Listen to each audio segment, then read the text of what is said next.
Hello, welcome to the Football 360 show, coming at you live again on YouTube as well as X. Make sure that you like and share, tell your friends, tell your family, tell your dog. I'm JP Rock. I'm here with Matt Bierman, and you can find us everything Football 360 show on football360show.com. Old episodes, and if you prefer just listening to a podcast, you can find Football 360 show on Apple as well as Spotify. So, Matt, how you doing? Doing great. Good. Excited for another show. Yeah. Busy week. Rolling. Football. There's never time off on football. It is a year-round sport, and I tell people that all the time. And really, if you want to excel at a high level, you really got to live that, you know. But yeah, you do. Another busy week. I know you have had you're every day just lots of training. The big group training sessions are going full scale. A lot of kids training. Right. Yeah. A lot of activities going on. A lot of activities. That time of year. Had the boom warfare happen at elite football. Yeah. Trench warfare. Yeah. Which that's becoming a little bit more positive and popular with the mindset before was like, I don't really know if we want to do this. We did a couple years ago and went really well and years ago, and then it kind of fell off with COVID, and now we're now back doing it. I really think people need to get into that mindset of doing things, of taking advantage of opportunities, because I see far too much of that where people are like, oh, I don't know, or maybe, what is that good for me to do? Is it good for me to go to a combine? Is it good for me to participate in 7-on-7? Is it good for me to train? And the answer to all that is yes. And you having to ask other people, having to ask, questions. I mean, the answer is yes. And it's, why don't you want to do stuff? Because you have other things that are more important. Fine if you're playing another sport, but you still should make time for football if you're a football player. Right. And anybody who's telling you don't do this or don't do that, you need to definitely get an answer from them as to why. You better believe it. Why should I not? Because all of this benefits everybody, whether it's the trench warfare. And there were guys, I mean, they came from Chicago, they came from areas of Illinois. You had Jackson Hunter come from West Plains, Missouri, which is not an easy bit of a trek. Yeah, a little bit of a trek to get here from. And then 7-on-7 happened this weekend. The Show Me Shootouts, Show Me State Shootout. Another good played event. In Illinois. Show Me State Shootout played in Illinois. Right. Greg Wayne and his flight academy put on another good one, third annual. And it's always good. A lot of talent out there is what I saw. It's interesting though. I was talking to a couple high school coaches and I will say at a point in time, 7-on-7 used to be a little bit more exclusive, meaning you'd go to those and there'd be teams full of guys, like the guys, kind of back to what you were talking about. Yeah.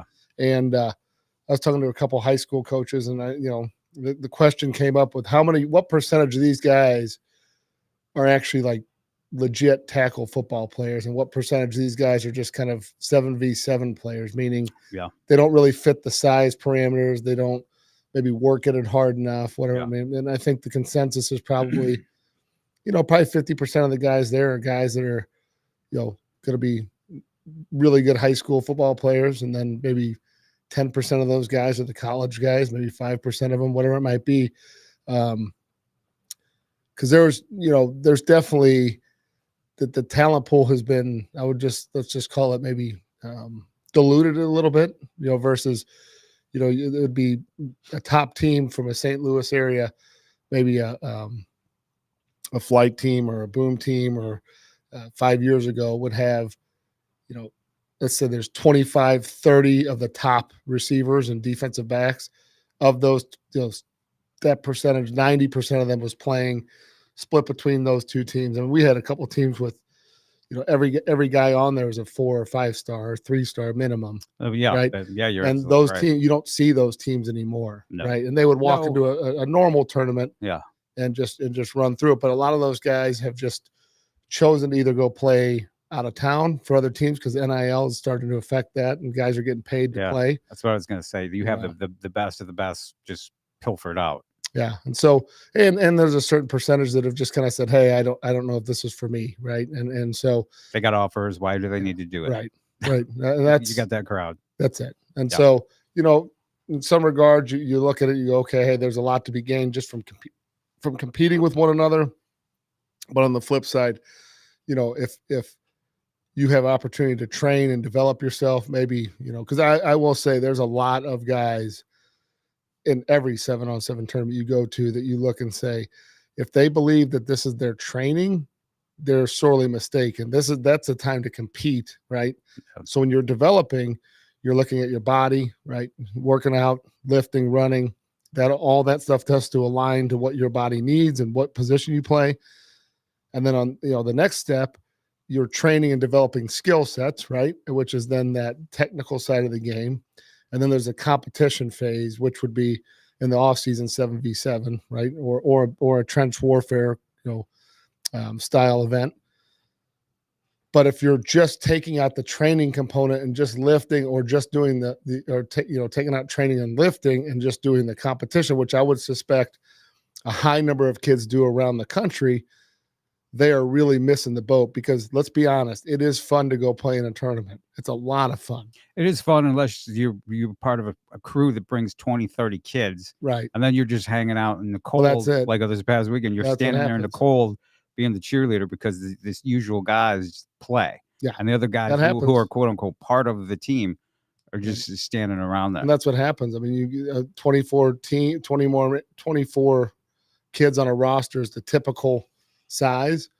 And then, you have basically 12 on offense, 12 on defense, got a couple quarterbacks, they rotate, and then you got, your defensive backs rotate. But yeah, you're sitting, and the tough thing is the games are only 20 minutes. Right. A running clock. So, you get 3 games guaranteed your first round in the pool play typically, and then you get 1 guaranteed in the single elimination. So, yeah, I mean, there's 4 or 5 games. You start adding up how many minutes. I mean, and it's not the most efficient. I mean, The referees are, pretty foreign to the game typically. They're tackle football refs, so a lot of them don't understand the flow of the game. And it's by the time they get used to it, they're tired of being there and they want to get out of there. Yeah. I think that's kind of the challenge. There's no group of flat, 7v7 refs. Yeah. Right? It's you take what you can get. Right. Exactly. But it was a good group of people. Epic 7 came from Kansas City, Mm-hmm. which is nice to see. The Legacy group came from, are they from Indiana? Chicago, Chicago, Indiana. So, I mean, it was a nice little mix. And then, of course, some local teams. And for the most part, everything was good, and everybody was it's well coached for the most part. There are people who hang around who are not good for kids, and you see that. You get that everywhere. You get that everywhere. But by and large, I saw some good coaching, and I saw really good kids out there. Yeah, and I think people need to keep in perspective what 7-on-7 really is. Like, right? Yes, you want to win, you want to compete, but if it's not transferable back to what you're doing, and there's nuances to the 7v7 game that have no place in tackle football. And I was telling someone, like, literally the best 7-on-7 quarterbacks I've ever been around are guys that don't play college football. Like, they are like usually not sized correctly, or like they're just the big guys, they're little tiny guys, and that are really good, right? Like, they're really good at like dropping, and then because a lot of the reading that takes place in 7v7 it's definitely not traditional to what you see with a pass rush coming, and the different nuances to the tackle game. And so, like, the transferability, from the quarterback position is, other than throwing balls, with people around receivers, that's kind of where it ends, because like a lot of the reads, you're just not seeing, 2-man or a ton of in high school football. You're just not seeing it. So, because not very few teams have 4 dudes up front that are going to be able to get the adequate pressure, right?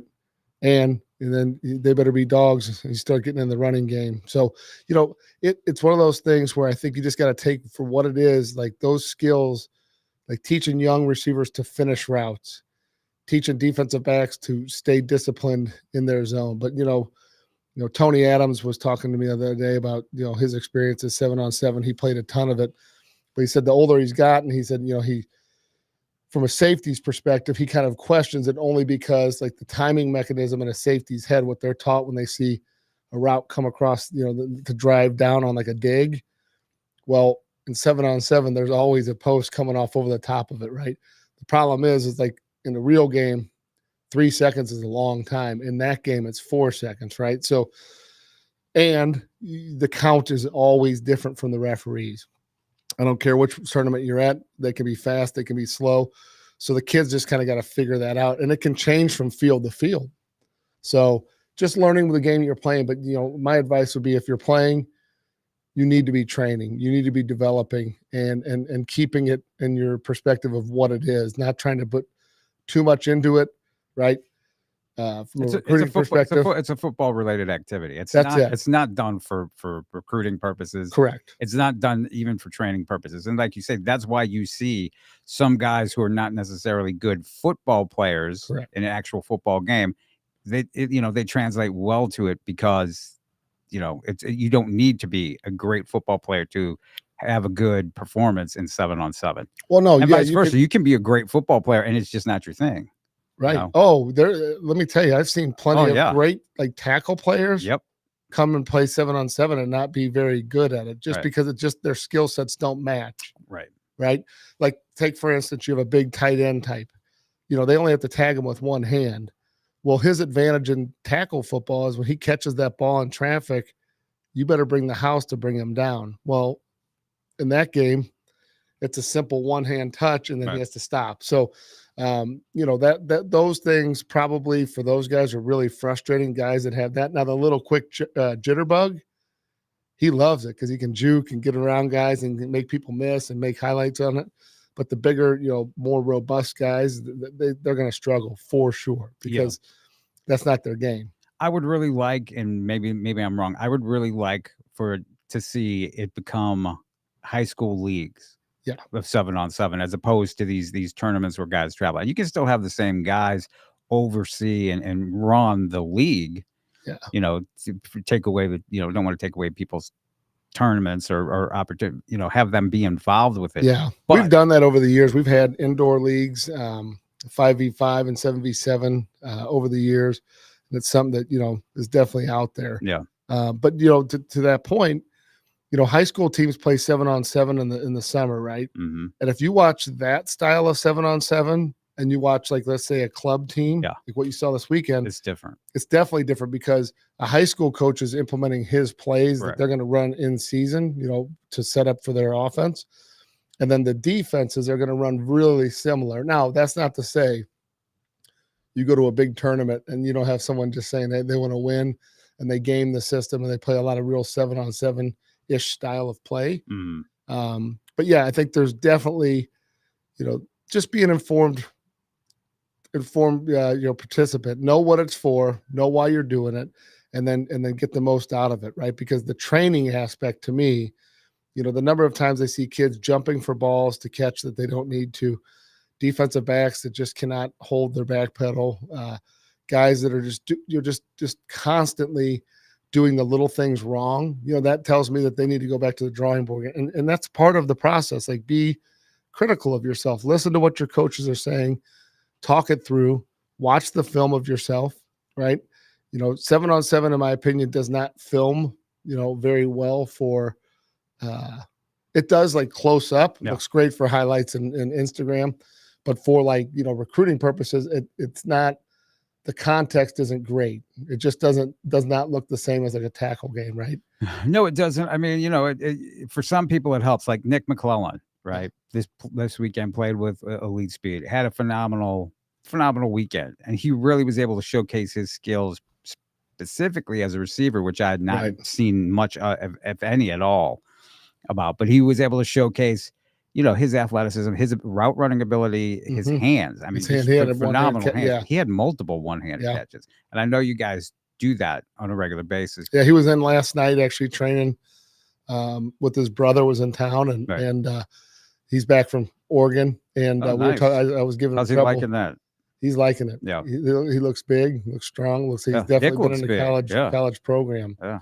So yeah, but I think the tough thing with Nick is that that's a great thing for him to be able to show that. Correct. Because Lord knows, I mean, he may be playing quarterback this fall, and you might not ever get to see him do that in a game because he's playing quarterback, right? So me being able to see him do that elevates my opinion, my evaluation of him and what he does. So from that standpoint, That's It's really much good. it's much like watching and go and watch a kid throw down a dunk at a basketball game. You're like, Right. damn, that guy's really athletic. I didn't Exactly. realize he was that gifted, or watch him run in track or whatever. Exactly. It might Or be. in training, like I said, your Mhm. receiver coaches, Justin Gage and the rest of the guys, they do that in drills. They Mhm. teach that the one-handed catch. Yep. It's Oh just a regular yeah, thing. yeah. That, I don't know if it'll come out, but there was a pretty funny thing what Jeremiah did to poor Nick last night. He still showed him who the big brother was. Oh yeah. I don't know if they filmed it. I don't know if they'll release it, but that catch that he had was as good as any catch that I saw Jeremiah make Oh, without a in doubt. 7-on-7. Without a doubt. In fact, he looked a lot like Very Jeremiah. similar. Very I similar. mean, Jeremiah was there watching, so that was cool to see. right. But yeah, use it for what it's worth, right? Same thing with like a trench warfare lineman. Yep. Training, everything we do at our facility, we have some component of competition, right? Whether it be one-on-ones with receivers and DBs, whether it's goal line, whether that's pass protection with the O line and D line, blitzing linebackers.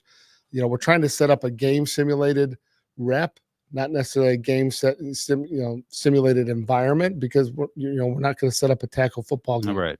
So everything's done for a purpose, teaching guys how to move and how to manipulate the pocket, or move and run routes, or defend routes, right? So, I just think people in the off season really have to focus. Like, what do you need to get better at? And that starts with asking your coaches, like, what do you need to see from me this year? And I think there's a lot of just guys working just to work, and they don't necessarily have a plan as to why they're working, Right. And I think that becomes a little bit problematic as you start to mature as an athlete. Like, you need to be objective of other people's opinions of you about what you should be doing and why you should be doing it. Right. Yeah. I mean, I appreciate the guys who are trying to do what they can on their own, but yeah, they definitely need to get some help. Well, yeah. It's a big believer. And I got to tell you what, the rise in talent, the rise in recruiting that you see in the state of Missouri is directly correlated to the training that kids 100%. have done in the off season. 20 years ago, there was you, right? Yeah. And there was nothing else, but it has grown into a real industry. And in fact, guys are popping up all the time, that are trainers and trying to do stuff for people. And, God bless anybody who's trying to help kids for a legit reason. But yeah, it's a direct correlation between what you started and what everybody else is doing all across the state. I remember, I forgot what year it was, like 2006 or 7. What year did DeSmet win their first? Yeah, it was around there. The West Kemp. West Kemp. So Channel 5 came in and did a story on us back then. And I was throwing balls to West Kemp, and I think Robert Steeples was in there. And you guys were an anomaly back then. And yeah, I laugh because I see, there's a bunch of people coming in, and they act as though they've been training this whole time. And it's like, well, we kind of know the landscape, right? Yeah. And but the lady had interviewed us or asked us a bunch of questions about what we were doing, why we were doing it. And it was like, one of the things I said was, at that point in time, a bunch of the St. Louis teams were just getting hammered by the Kansas City team. Oh yeah. And I said, our goal is to change that. Our goal is to have players better prepared to go back to their teams and really help these guys develop as athletes. And so I think we've really helped do that. I've had numerous schools over the years, high school coaches, we start picking up other kids because a high school coach talks to another coach and says, hey, I got my linemen in there. Hey, I got my receivers. My quarterbacks always go there. So, we're not in competition with the high schools, right? We're compatible to one another because we don't coach high school teams. Like, that's not our goal. We're not involved in that. Or if they want to play high school football and they go to your school, they have to play for you. They don't have to train with us, but they certainly can come, get better, go back to their team with skill sets that hopefully will pay off for them. And I think that we've seen it time and time again. You go back to the West Kemps and guys like that. It's almost 20 years ago when those guys were in there, Right. And so I think it's really interesting because, you're right. To your point, there's more trainers around the country doing it than ever.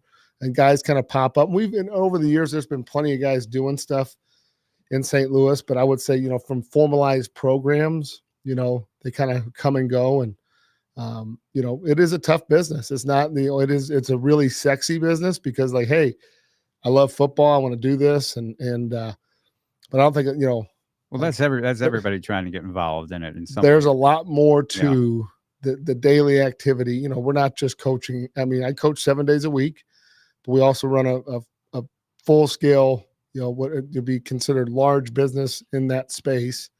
And, It's always popping. it's a lot of work. I mean, always, and you got to enjoy it, because if you don't enjoy it, then, and I always told people, like, look, if we ever outgrow the point where I'm not training anymore, I probably won't want to do it, because I enjoy training. I still train every single day, right? I have just getting text messages before I got on here about trying to schedule people. And, like, I have a full schedule of quarterbacks. And the cool thing is, like, I don't discriminate with who I take. I'll take whoever wants to train, because if I have time, like, if I don't have time, then, someone else trains them.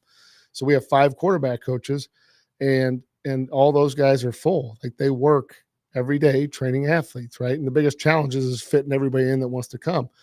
And, but I certainly enjoy that aspect, because, like, that's why we got into it. The motive was to help kids. It's not about our Instagram likes and presence and all that. Like, who cares about that? Like, at the end of the day, how well do the kids that come out of your program do, right? And our kids, if you watch our Hall of Fame, we have our little Wall of Fame video, like, it's to me, I see it all the time, so I don't think much of it. But if you take a big step back, on a national scale,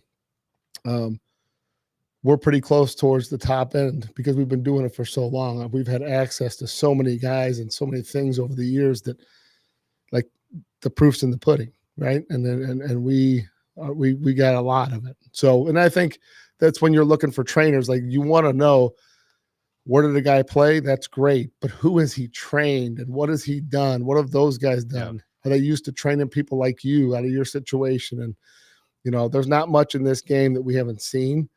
And so I think, you got a small window of time to develop yourself, and it's real small. You really do. And a lot of people don't realize that. A lot of people want to put it off and wait, think they're going to wait till they're junior or heading into their senior season and get it done. And that goes back to what I was talking about, where people are like, well, do I really need to do that? Or let me ask my coach if I should do that, or and like you say, the good coaches should be trying to get their guys to do off-season work to try to improve their skills and try to become better athletes. Yeah. I mean, what are we doing it for? Right. I mean, if you're a high school coach, you have them for 4 years and then they're gone, right? You can have a relationship with them, but most guys move on, because that's the way the process works. There's a new group coming in. We're a little unique in the sense that, like, I'll use Brady Cook as an example. I started training him in 2nd grade. At the time, he was an O'Fallon Junior Renegade. Okay. Coached him during that period. Then he went on to be a Chaminade, Red Devil. Yeah. Coached him during that period. Then he went on to be a Missouri Tiger. Coached him during that period. Still have a relationship, still talk to him, lets me know how everything's going, how he's feeling. We talk about things that he's doing, talk about life, all, not just football, because we have a relationship with one another. I talk to his parents still. Is that because, I'm looking to get fame out of it? No, I knew him when he was in 2nd grade and no one knew who the heck he was. Right. But I know what he's worked and what he's done. Prime example, he was a good 7-on-7 quarterback. He is a really good tackle football quarterback, right? Mm-hmm. That's why he's one of the top guys in the SEC. The same time he was there was another kid that was playing for Boom on the Chicago team, because he was on one of the national teams. This other kid was an animal, right? He's not even playing college football anymore. Yeah. Right? Brady's, he would probably have gotten more reps than Brady at 7v7. Yeah. Only because he knew the system. And he was just a 7-on-7 dynamo. And then you look at, like, okay, like, how do you end up? So again, a lot of that goes to mindset, though. A lot of that goes to mindset. And Brady always wanted to get better. Yeah. Brady was always building, right? Because again, I've known him for a long time too. And so I got to watch it from the sideline and see how it goes. And I got to tell you what, he was a really good 7-on-7 quarterback as a freshman at Chaminade, playing with his team. He became a decent quarterback, but each year he got better. Mhm. He's gotten exponentially better at Mizzou. And part of that, and not Yeah. part, the reason of that is because he kept working and building to be that guy. Yeah. And Right. and don't for 1 second not believe that there wasn't a ton of roadblocks in his way during that time. Hey, I'll say it. There were people who didn't necessarily want him to be the guy. 100%. And so they brought guys in and they were banking on this guy or this guy, or this recruit is a national recruit out of Georgia. And this guy's get the best.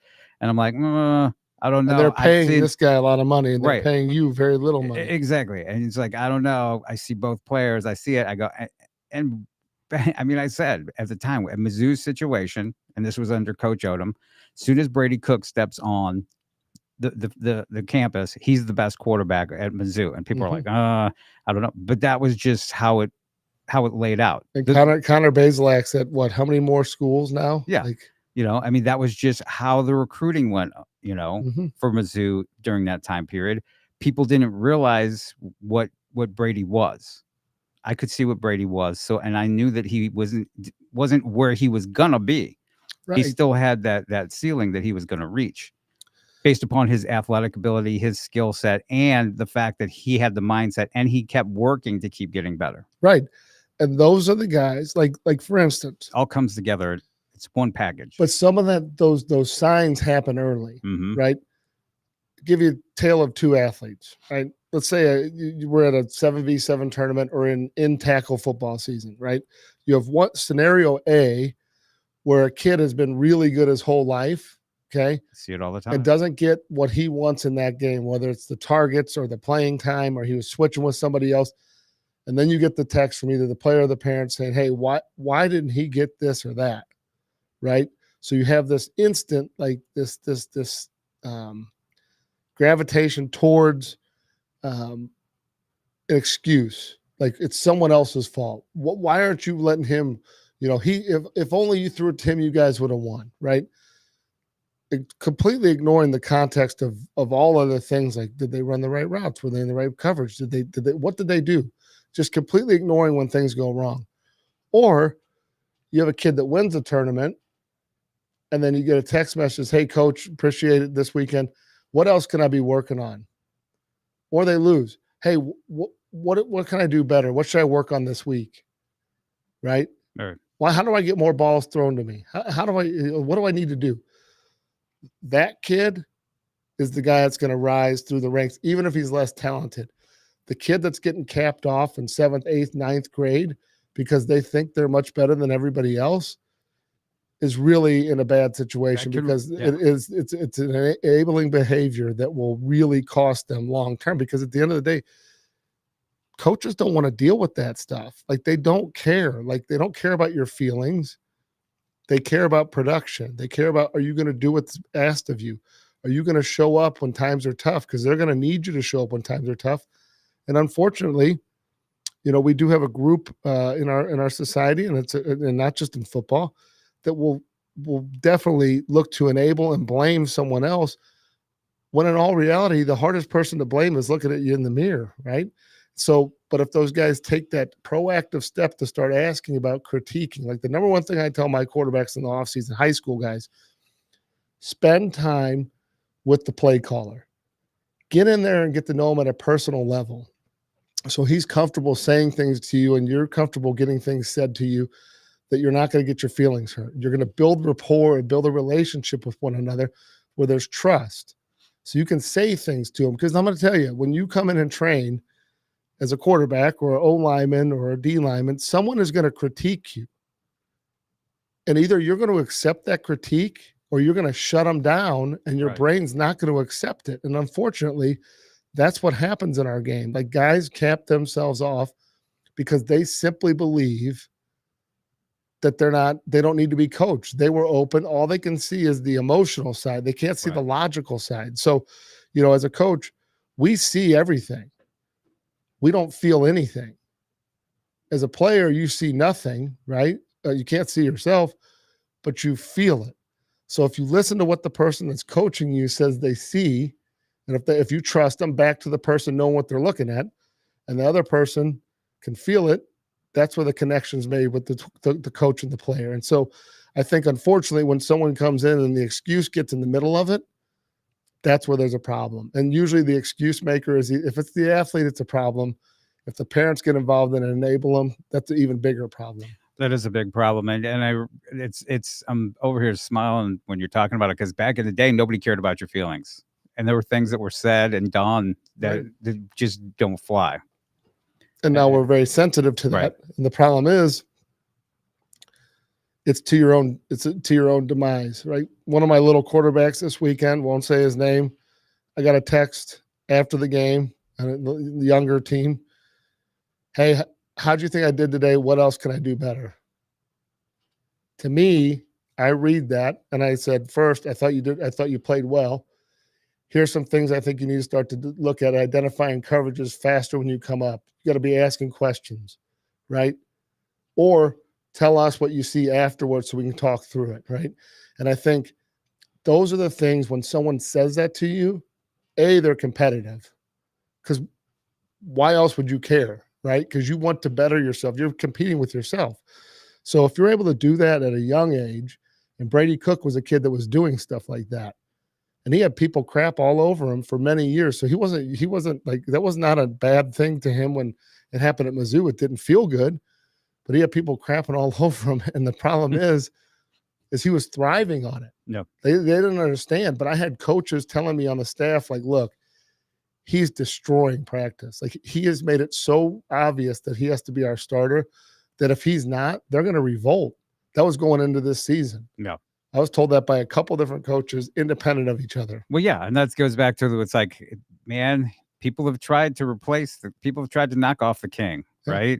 So he's faced a couple of situations 100%. like that, and it's just not the thing. Including guys, like I said, who were more highly thought of than him coming out of high school, and that's where the problem of people wanting to rate or rank these players. This guy's better than that guy, because it's not factual all the time. The majority of the time, it's probably not factual. And now let me ask you a question, because you were talking about your young quarterback, and there were some young AAU. That's what it looks like. It's almost my Freudian slip right there.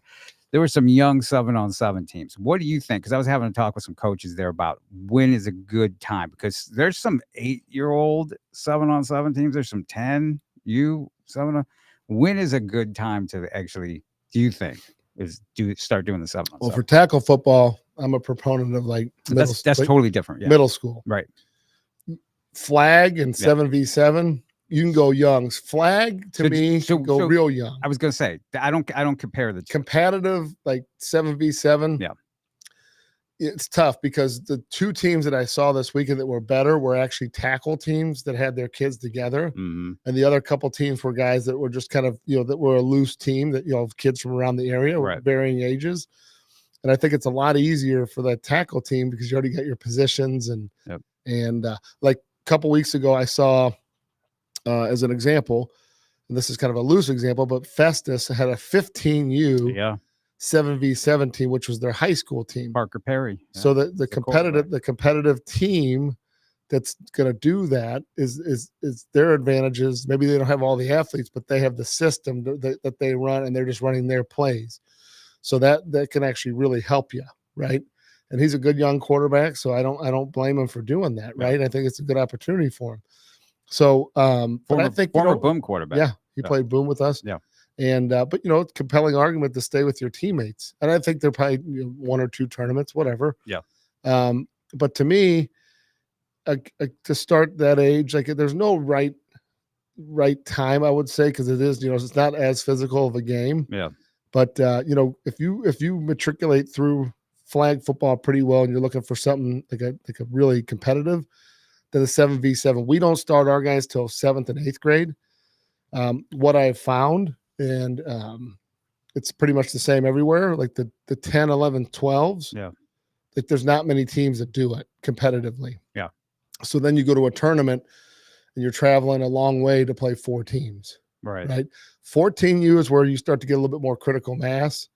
So, like, we have our 13U guys play up as 14U, and then our 14U older guys are 14U as well.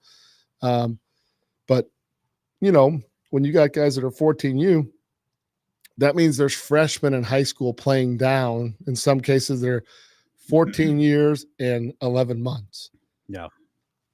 You have kids on your team that are 12 years old and 2 months, 12 years old and 5 months. Like, that's a huge gap, right? When you're a senior in high school and you have a sophomore, that gap is definitely starting to close. Yeah. Right. So like, to me, the younger the age is a little harder only because it's like the continuity of play is not unbelievable. Correct. Yeah. Right. And But some of those kids can that's end up my being thing. really good, Yeah. as they get older. So, Again, it's an activity, if Yes. they want to have fun, it's something to keep them active and doing things like football related. if it's me, and I'm biased, but if it's me, We have a son. Who yeah, just- okay, so he trains. right. Like if I look at how he's developing what he does, right, and he's pretty lucky because he's got a dad who coaches and he happens to like the sport. He that might not think coaches. he's very lucky. Something. And but I'll tell you, like he likes he enjoys loves it. training. He loves it. And so one of the things that he's like is he comes in and does like speed and agility, like performance training. Like he doesn't lift weights yet because he just turned 13. Mhm. I'm on the camp of let's let his body develop and grow, right? And work on his motor behaviors first, and then as he starts to get a little more mature, then we'll start lifting him. But he trains. Let's say he trains 10 times more than he plays games easily, right? So he trains all off season, and then he does a little bit of 7-on-7 now and some flag football with his tackle team just for fun. And then he throws, 2 to 3 days a week, whether that's in a group class or a private. Most of the time I'm too busy for the private. So he's either with one of our other guys or he's just doing group classes. So, and I ask him constantly, hey, do you enjoy this? Like, because there's some days that he'll show up at 10 a.m. based off what I'm doing, and then we'll be done at 7:30 at night. And he's been pretty much doing stuff the entire time. And I'll ask him, like, hey, are you having fun with this? Like, you can go home with your mom if you want. And he chooses to stay because his buddies are there. He's having fun. Yeah, I've seen him go through 3. And the older guys give him crap, and like mess with them. But I think iron sharpens iron. So you're around those other guys. And that's the other thing is like we are very strategic in how we have our classes set up. We have youth, high school, middle school, high school, right? And the reason is we want those younger guys to see the older guys doing the same stuff they're doing. Right. It's not rocket science, but the brain can acquire skill sets by observing. There are certain athletes that are really good at picking up skill sets by observation. And some of the best athletes in the world are visual learners. So being around other people can really help that. So, but, from a tackle standpoint, I think 5th grade early, you can go earlier, but my problem with that is you run the risk of a maturity issue with a lot of those younger kids. And I always think, and we see it through our flag football, like we'll start kids in kindergarten, and by the time they get to 5th grade, they are chomping at the bit to want to play tackle, or 7th grade or whatever it might be. And they are ready to go. And so they've been kind of held out of it, right? I had a guy come in the other day. He had his 2 second graders. He's, great guy, played college football, NFL scout. He's got 2 of his little guys. And we were talking about when they're going to play. And they're ready now. Yeah. But that delayed gratification will benefit them as they get down line. Yeah. I think I know who you're talking about. So you can come in and train, do your skills training, do some flag, right? And one of his little guys, I think was in 1st or 2nd grade. And I watched him absolutely take a kid's head off at indoor flag football one day. And he wasn't there. And the mom was just like, oh no. And I said, we'll talk to him.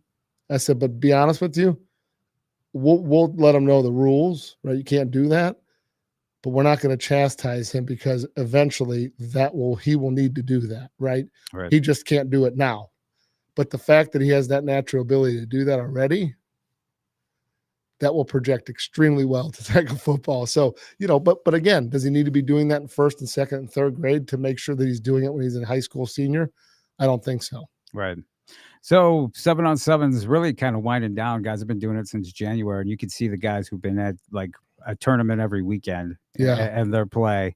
Yep. You can tell that they're just, rolling mid-season or towards the end of the season. So that's winding down. We 7-on-7. will go through April. Yeah. And the only reason we do that is so our guys come out and they're still sharp Right. for camps. Yeah. Right. Camps and combines. And that was gonna be my next point is that, and then following that, as that winds down in April, because a lot of the people are having like quote unquote championships for Mhm. 7-on-7 in April, like around I think April 21st or something, 22nd Yeah. is when it kind of winds down, and then pops up the camp and combine season. You Yeah. got the KC varsity combines happening, and then you have Lindenwood, Mhm. as well as individual team camps. Illinois camp, Mizzou has. They all have series of Oh, yeah. camps to go to. Go ahead. Well, I was going to say, this is a great time to talk about camps. Right.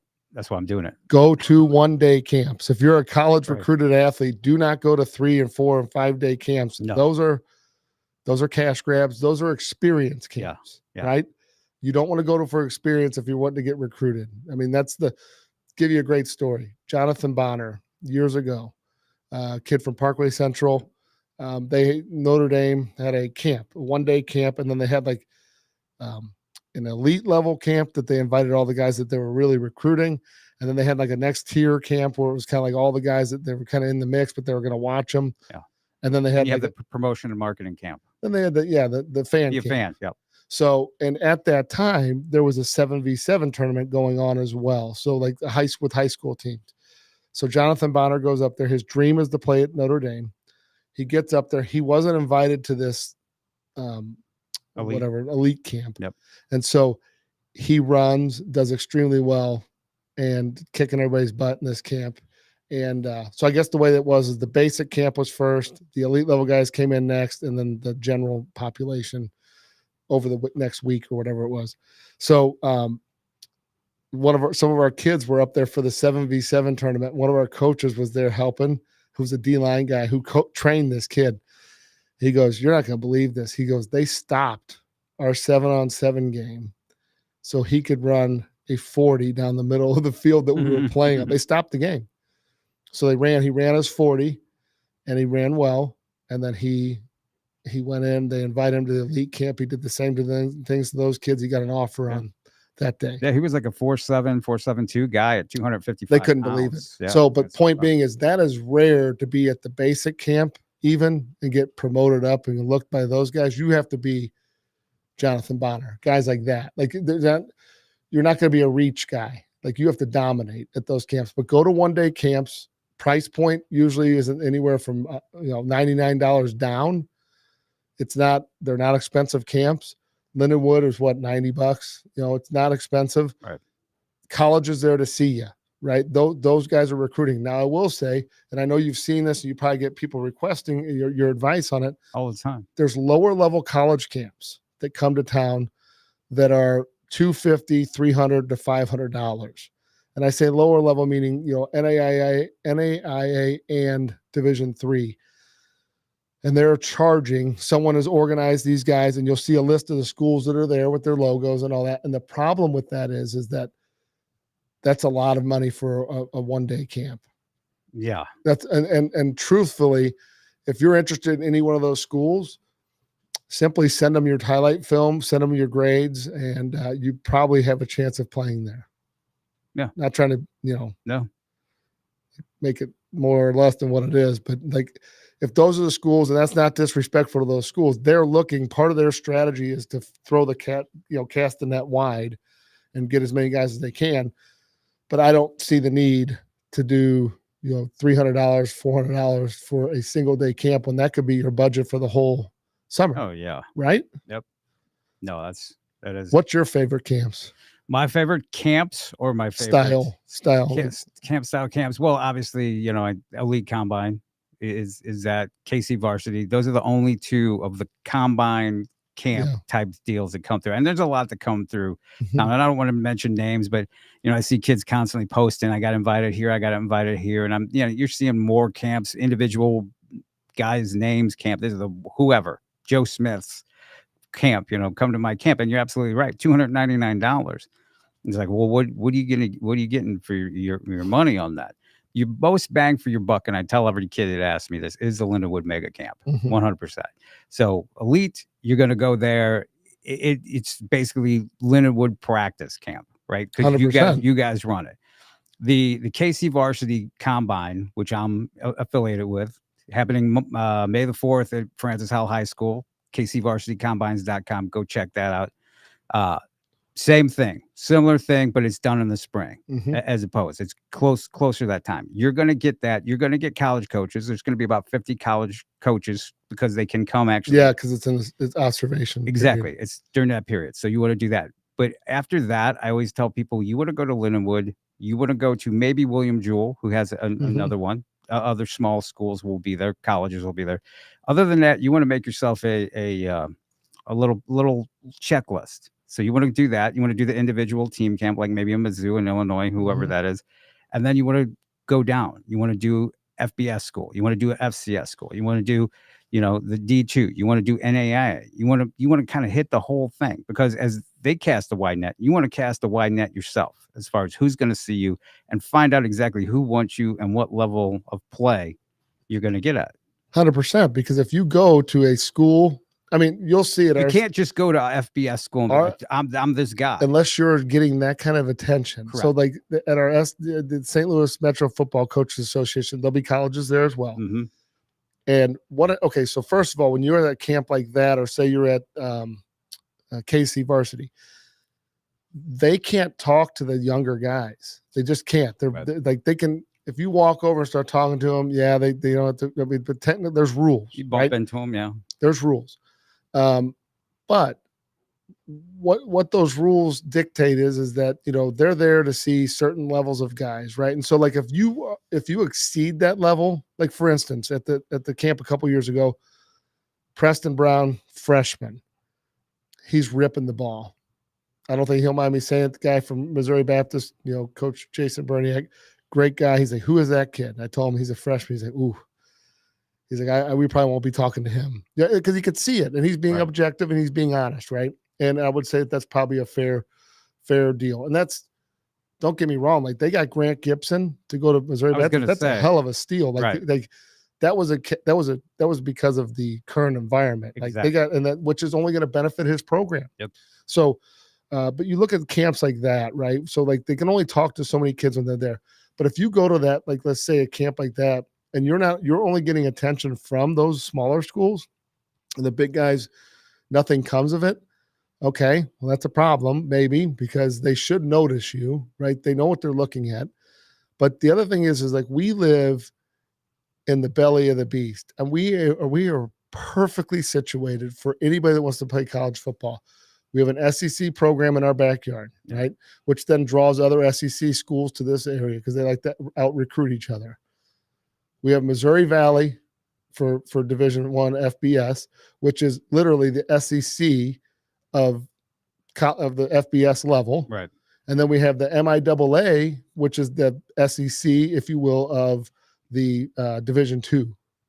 Those are really, really, really good things to have. You have to check your ego a little bit because, sometimes you might have to go to a Northwest Missouri State and go check them out and see what you think. You might have to go to a Pitt State and see what you think. Let me tell you, you'd be lucky to get offers from those two schools. In this current environment, 100%. Because they're putting guys in the next level, high level. Right. So look at those schools. If they start getting buzz, remember this. Those guys are friends with other coaches. Remember this. Those guys might be at the school you really want to go to next year. So to think you're better than that is simply missing the point. Yes, if you're a kid getting a bunch of Division I offers and interest, you should just go ahead and just plug away at that. But those guys are few and far between. Right. And there's a lot of guys out there that they don't know about, despite having large recruiting staffs or whatever. People slide through the cracks and people don't know about you. So you definitely want to go to those. You definitely want to, at this time of the year, May and June, you want to have college coaches' eyes on you. You don't want to be going to stuff so that you can be like, oh, I was the MVP at Joe Smith's camp, or I'm a football player.com camp or whatever like that. You don't want to do that. You want to go to these specific camps, combines that have a lot of college coaches there. What's interesting is Cody Schrader. You talk about Truman State. Cody Schrader is the best recruiting tool for Truman State in recent years. 100%. Because was talking to some coaches, and it's like, well, this kid's going there, that kid's going. They have a really good class this year because everybody wants to be the next Cody Schrader. Think what Ton of running backs. Yeah, Landon Boston, Thomas Pulliam. Didn't Eli? Yeah. So like, at the end of the day, you got to get in where you fit in. And if that is requiring going to a place where that's where you're getting the most money and you get the best fit, you go there, right? You let the chips fall where they may. You don't try and make everything go your way. Back to what we were talking about. Can't force it. You can't, because you can also be the guy that's sitting there going, well, I thought I was this or that. Because, okay, let's use a great example. So you just used Cody Schrader. Okay, there was also a guy about his age named Nate Pete. Okay, who was an all-world guy in high school. No one talked about Cody. Everybody talked about Nate Pete, even in St. Louis, because they played a couple St. Louis teams. Super fast, your track runner, hell of an athlete, goes to Stanford, not a great fit there. Comes back to Mizzou, right? Logical choice. Gets beat out by a walk-on who is, not as fast, similar size, but not nearly as heralded, right? Yeah. But actually had better stats early in his college career than Nate had. So you look at that. Had he gone down a level, he would probably be getting his name called in an NFL draft or at least a free agent. The reason being is he would have outclassed those kids to the point where someone would have to kick the tires to figure out what exactly he is. Right. The reverse happened. He went to the level he probably shouldn't have been at, and it capped him off. Cody did the opposite. He went down to a level where he clearly was better than, performed, still didn't get any love, walked on to the next level, and clearly fit and finished and did great. So, and he's going to probably get his name called. So being really fast isn't everything. Oh, it's not. That's a discussion we can have. It's in ranges. You have to be fast, especially with like running back. Yeah, certain positions. I know everybody loves speed. Speed is good, but it's not necessarily. You know what I used to always tell people? Speed is awesome, but if you don't know where you're going, you only get out of position faster. Exactly. Right. So there is that the combination of skill and athleticism. Right. You can't have one too far out of whack from the other. Yeah. Right. You don't want to be the super smart guy that has, skills and knows how to do it, but like really, really slow, or just not very athletic. Yeah. You don't want to be the uber athletic guy that can't remember plays either. That's true. And there's plenty of them. Right. And then, so what happens is balance is everything. Right. And so you got to acknowledge where your weaknesses are and start to work towards those. What are you doing in the off season? We've talked about, do you guys watch film? Do you study the game? Playing Madden is not studying the game. Do you go on? There's plenty of resources where there's guys talking about plays every day online. There's courses you can take. There's people you can listen to. You can read guys like Kurt Warner. He's constantly critiquing quarterbacks. He knows what he's talking about. Chase Daniel's doing it as well. Yeah. So, things like that a lot of information could elevate your game. There's offensive line guys. One of my former coaches who moved down to Texas, another one that lives in Florida, Skylar Suggs, who's down in Florida, and then Connor Flagel, who's down in Texas. They both show D-line stuff. One shows guys doing it in game. The other one shows how to do tips and tricks. There's also guys that are, on the internet that are showing tips and tricks that have no business doing any tips or tricks. It goes back to that whole being sexy to be involved with it. Yeah. Deal. And you know what? Some of those guys are doing awesome. They get a lot of views and likes, and people That's don't what know it's all about. They don't know what the heck they're doing. But again, be careful who you listen to. Right. Absolutely. Something that was in my mind that I was just thinking about because we were talking about Jonathan Bonner. You remember Kalen Saunders? Oh yeah. That was a heck of a team to have Jonathan Bonner and Kalen Saunders. And they had, oh my gosh, he went to Iowa. Michael Slater. Slater, yeah. Michael Slater was a linebacker. Yeah. Kalen was a defensive tackle. Jonathan / running back. Unbelievable. I mean, it was crazy. His athleticism and ability as a running back. but here's the thing: nobody wanted him coming out of high school. Well, there were some other extenuating circumstances, but you're right. The only offer he technically had was Western Illinois. was Mark Watson, Right. who actually had come in, and we were talking about him. Like, look, are you recruiting this kid? Yeah. He would backflip. I saw him score a touchdown and backflip. I was like, multiple times. like Yeah. at 300 pounds. Yeah. Oh, at 300 And pounds. So he was a sophomore. They're playing Parkway West, and I'm watching, and they put him at fullback, and he hits off tackle to the left side and takes it probably 70, 80 yards. Yep. 2 women are sitting down in front of me cheering, going crazy. And I said, "Are you guys related to him?" Because I mean, they were over the top, right? Which I would have been too if it was my child. And there was the family, and I said, "Hey, he is extremely high level. Like he is, like who's he have offers from? No, like they were like, what were you talking about?" Yeah, I was like, he is extremely special. You do not see big boys. And then I went out and watched them play Zumwalt North in a playoff game, and poor North could not. I mean, they couldn't. I mean, they were slamming him up the middle, and then that Slater, like it was couldn't stop. Can only hope to right. And then is he going to get tired? If he gets tired, we got a chance. Slater played running back too. Yeah, I mean, and just absolutely stacked. Yeah, Coach Goldenberg, who's over at Lindenwood now. That was his crew. Yeah.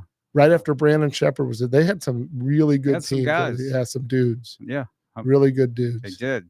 So could have done a little more with that. Yeah, I mean, I think numbers has always been like a struggle with them, like school wise. Oh, without a doubt. But yeah, they've never been lacking athletes. They even had good athletes last year. Yeah, I was going to say they got them right, really good, like 2 to 3 kids every year, just really good athletes. They do. Again, he's a guy that other guys can, find out about and realize that there are varying routes to take 100% to get where you want to actually be.